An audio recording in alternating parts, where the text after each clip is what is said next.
Mapagpalang araw mga kataba, bumili tayo ng ating mga lulutuin. Meron tayong pork. No, dalawang klase ng pork to.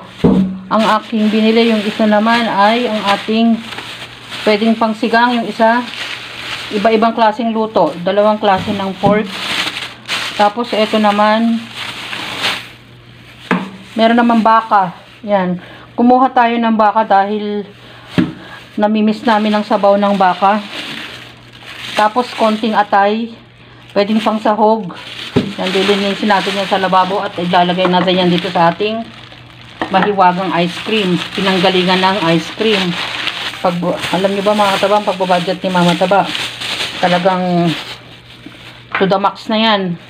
Hot dog. Oh, dahil nakatempo na naman tayo ng ating chicken na napaka-affordable. Magnolia to mga kataba. Oh, wag po nang ipakita ang price, pero 3 kilo yan dahil ang mga bata hindi nagsasawa sa chicken. Yan, kasabay ng ating meat, bumili naman tayo ng ating tinapay. At ang ating mga puro pangunahin pangangailangan to mga kataba. Kung meron man nahalong chichirya dahil si Mama Taba ay medyo rarampa ng kaunti. Yan, ang ating mga pangunahing pangangailangan, sabon-sabon. Yan ang hindi dapat sa atin mawala. Sabong panlaba, sabong mabango, shampoo. Oh, hinaluan ko naman dahil ilang araw na walang prutas. Oh, simpleng saging na naman. Tapos, oh, bumili din tayo sa bakery ng tinapay dahil si tatay nagpapabili ng tinapay. Yan muna ang kaya ni Mama Taba, yung ganyang tinapay. Pero masarap yan. Tapos yung mga madadaling lutuin, noodles, nilalagyan ko lang ng twist yan mga kataba. Either na nilalagyan ko ng gulay. O tapos yung mga gatas, asukal. Sabi ko naman sa inyo yung mga ginagamit natin sa bahay, halos ang binili ni Mama Taba. Kung may nasabit ng ilang piraso ng chichirya, dahil si Mama Taba, yung binanggit ko kanina, medyo rarampa ng kaunti at kailangan natin ng konting kutkutin.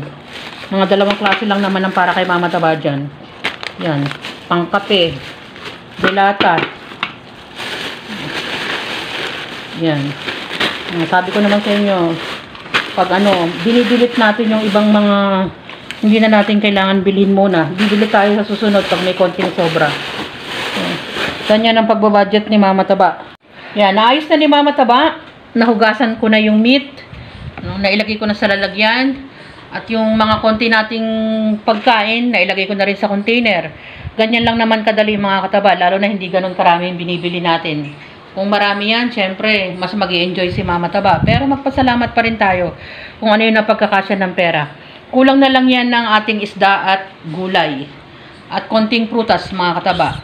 Ang importante, meron na tayong iluluto sa mga susunod na araw.